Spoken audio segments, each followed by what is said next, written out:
कैसे हैं? उम्मीद कर रहे हैं कि ठीक एवं स्वस्थ होंगे।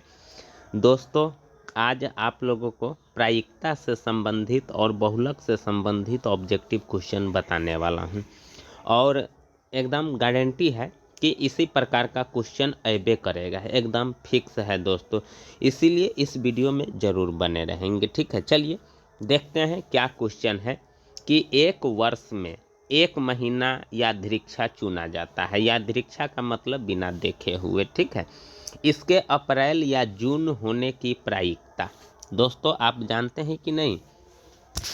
जब ये प्रायिकता पूछता है तो हम परिणाम की संख्या मालूम करते हैं और घटनों की संख्या मालूम करते हैं, और जब ये दोनों मालूम हो जाता है तो आसानी से दोस्तों हम प्रायिकता निकाल लेते हैं, ठीक ना। तो वही चीज़ मैं करता हूँ। सबसे पहले घटना, तो घटना कितना हो सकता है सो देखिए। तो घटनों की संख्या, ठीक ना दोस्तों, किसकी संख्या? घटनों की। तो देखिए जो कहता है सवाल उस हिसाब से हम घटना निकालते हैं। एक वर्ष कह रहा है तो एक वर्ष में 12 महीना आता है, तो 12 में से अप्रैल या जून निकालना है, तो इसका मतलब घटना आपका 12 बार घट सकता है, ठीक है।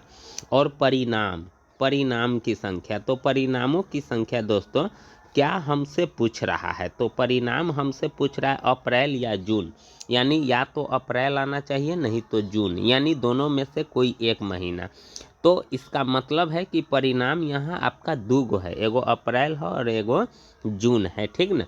तो परिणाम आपका दूगो हो गया। और जब घटनों की संख्या और परिणामों की संख्या मालूम है तो प्रायिकता निकाल दीजिए। परिणामों की संख्या बटे घटनों की संख्या, 2 इकाई 2, 2 छक्के 12, यानी 1/6 आंसर होगा। अब आप खोजिए कि उसमें से 1/6 कहाँ है, तो ये जो बी देख रहे हैं यही ऑप्शन आपका होगा 1/6, ठीक है। इसका करेक्ट आंसर हो जाएगा बी। चलिए अगला देखिए अगला क्वेश्चन है कि एक पासे को, यहाँ इसको साफ करते हैं, एक पासे की फेंक में 4 या 5 आने की प्रायिकता। दोस्तों जब एक पासे को फेंकिएगा यानी लूडो के छकड़ी को, तो कौन कौन संख्या आएगा? 1 2 3 4 5 6, इससे ज़्यादा नहीं आएगा। तो इसका मतलब है कि घटना आपका कितना घट सकता है? 6 बार घट सकता है, ठीक है दोस्तों। चलिए अब कहता है 4 या 5, तो परिणाम तो यहाँ 2 हो गया, नहीं हो गया, क्योंकि 4 भी आना चाहिए और 5 भी आना चाहिए। और जब सब कुछ मालूम है तो फटाक से प्रायिकता निकाल दीजिए। परिणामों की संख्या बटे घटनों की संख्या, 2 इकाई 2, 2 तिहाई 6, यानी 1/3 होगा। दोस्तों इस प्रकार से आंसर निकालते हैं। तो इसका करेक्ट आंसर 1/3 कौन हो जाएगा? ये जो सी आप देख रहे हैं यही करेक्ट आंसर हो जाएगा, ठीक है। चलिए अगला क्वेश्चन देखते हैं कि एक पासे को फेंकने पर 6 नहीं आने की प्रायिकता। 6 नहीं आने की, क्वेश्चन को थोड़ा सही से पढ़िएगा, यानी 6 9 आए, एक मतलब 1 2 3 4 5 आए, नहीं 6 नहीं आए, इसका मतलब ये आना चाहिए। तो सिंपल सी बात है कि घटना तो आपका 6 ही होगा, घटनों की संख्या 6 हो जाएगा, ठीक है दोस्तों। अब देखिए परिणाम आपका कितना होगा, तो 6 नहीं आना चाहिए, बाकी सब आना चाहिए। तो परिणाम 1 2 3 4 5 गो परिणाम हो जाएगा, ठीक है। तो जब ये अब आपको सब कुछ मालूम है तो फटाक से प्रायिकता निकालिए। 5/6 परिणामों की संख्या बटे घटनों की संख्या, यही आपका क्या हो जाएगा दोस्तों? आंसर हो जाएगा। तो 5/6 अब आप ढूंढिए कौन सा ऑप्शन लग रहा है। बी ऑप्शन आपका एकदम करेक्ट है, ठीक है। अब देखिए अगला, 4 सिक्कों की उछाल में संभव परिणामों की संख्या। जब 4 गो सिक्के को उछालिएगा तो संभव परिणाम क्या क्या हो सकता है? तो बहुत हो सकता है दोस्तों। आप यानी इसमें आपको काउंट करना होगा, ठीक है। जैसे 4 गो सिक्का को आप उछालते हैं या 4 सिक्का को एक बार उछालना, तो क्या क्या आ सकता है? सब पर टेल टेल टेल आ सकता है, सब पर हेड हेड हेड हेड आ सकता है, नहीं उसके बाद टेल हेड बहुत आ सकता है। इसीलिए दोस्तों इसमें अगर डायरेक्ट आंसर पूछा जाएगा तो इसमें डायरेक्ट आंसर पूछने के लिए 2 का पावर 4 सीधा आप इसको ध्यान रख लेना होगा। 2 का पावर 4 आंसर हो जाएगा, ठीक ना।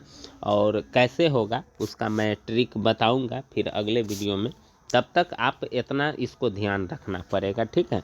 चलिए अब देखिए अगला क्वेश्चन है कि एक पासे की एक फेंक में 3 और 6 के बीच का अंक प्राप्त होने की प्रायिकता 3 और 6, तो 3 और 6 के बीच में सिर्फ 4 है और 5 है, तो इसका मतलब ये दोनों अंक आना चाहिए। देखते हैं घुमा घुमा करके सवाल आपसे पूछता है, 3 और 6 के बीच में 4 और 5 आता है, तो परिणाम तो 2 गो होगा और घटना तो 6 गो हो जाएगा, तो 2/6 यानी 2 का 2 2 तिहाई 6 1/3। करेक्ट आंसर आपका कौन हो जाएगा? बी जो देख रहे हैं ये आपका करेक्ट आंसर हो जाएगा। उसके बाद देखिए बहुलक क्या है, यानी इसका बहुलक, तो जो संख्या ज़्यादा बार आता है, जैसे देखिए 4 2 बार है, ठीक है, 5 भी 2 बार है और 7 भी 2 बार है, नहीं 5 3 बार है दोस्तों, 5 कितना बार है? 3 बार है, बाकी और संख्या भी है वह 2 बार है, यानी 5 सबसे ज़्यादा बार है, तो बहुलक इसका क्या हो जाएगा? 5 होगा, ठीक है, जो संख्या ज़्यादा बार रहता है। अब उसके बाद देखिए एक माध्यिका पूछ रहा है 18 13 17 12 16 19 का, तो इसको आपको क्या करना होगा कि बढ़ते क्रम में सजाना होगा या घटते क्रम में, तो सबसे छोटी इसमें 12 है, ठीक है, 12 के बाद 13 है, 13 के बाद 16 है, 16 के बाद 17 है, 18 है, 19 है, मैंने इसको बढ़ते क्रम में सजा लिया 1 2 3 4 5 6 1 2 3 4 5 6, ठीक है, करेक्ट है आंसर। चलिए अब उसके बाद क्या करते हैं दोस्तों कि यहाँ अब इसको देखते हैं कै गो है, 6 गो है, 3 और 3 6, तो n बराबर आपका आ गया 6, तो इसमें हम 2 गो फार्मूला लगाएंगे, एगो फार्मूला लगाएंगे n/2 और एगो लगाएंगे n/2 + 1वां स्थान, ठीक है, तो n/2 का n/2 जब ये आप कीजिएगा तो 6/2 तो कैमा स्थान हो जाएगा? 3वां स्थान हो जाएगा, नहीं, और एगो n/2 + 1 तो 3 + 1 तो एगो 4वां स्थान। अगर विषम संख्या रहता दोस्तों तो सिर्फ यही फार्मूला लगाते, ठीक है, लेकिन इसमें सम संख्या आ गया है इसीलिए इतना फार्मूला हमको यूज करना है। अब एगो तीसरा और चौथा स्थान पर कौन पड़ता है? तीसरा और चौथा स्थान पर 16 और 17, दोनों को अब आपको जोड़ना होगा, ठीक है, और 2 से भाग देना होगा, तो 16 और 17 कितना हो जाएगा? 33/2। जब आप इसको काटिएगा तो 16 दशमलव कितना हो जाएगा? 5 हो जाएगा, नहीं। अब ऑप्शन खोजिए 16.5 कौन है, तो यही जो सी देख रहे हैं ये आपका करेक्ट आंसर हो जाएगा, ठीक ना। अब देखिए आगे क्या कहता है कि इतना का माध्य 7 है तो x और y में संबंध, तो इतना का माध्य 7 है तो इतना जोड़ इतना जोड़ इतना जोड़ इतना बराबर 7 कीजिएगा कि नहीं, कै गो अंक है? 1 2 3 4 5, तो 5 से भाग दे करके बराबर में 7 होगा। अब देखिए 5 4 9 1 10 प्लस x प्लस y/5 बराबर 7/1 हो जाएगा। आप तिरछा गुना कीजिएगा तो क्या हो जाएगा? तिरछा जब आप गुना कीजिएगा तो यानी 10 प्लस x प्लस y बराबर हो जाएगा 7×5 = 35, और 10 को जब आप इधर लाइएगा तो x प्लस y बराबर 35 माइनस 10 यानी 25 हो जाएगा, तो x प्लस y बराबर कितना हो जाएगा? 25, यही संबंध हुआ।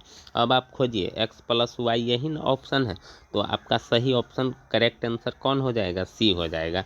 तो दोस्तों इस प्रकार से ऑब्जेक्टिव क्वेश्चन को बना करके सॉल्व किया जाता है। तो दोस्तों अगर आपको ये वीडियो अच्छा लगा तो ज़रूर चैनल को सब्सक्राइब कीजिएगा और लाइक कीजिएगा। आज के लिए बस इतना ही दोस्तों, थैंक यू, धन्यवाद, हंसते रहिए, मुस्कुराते रहिए।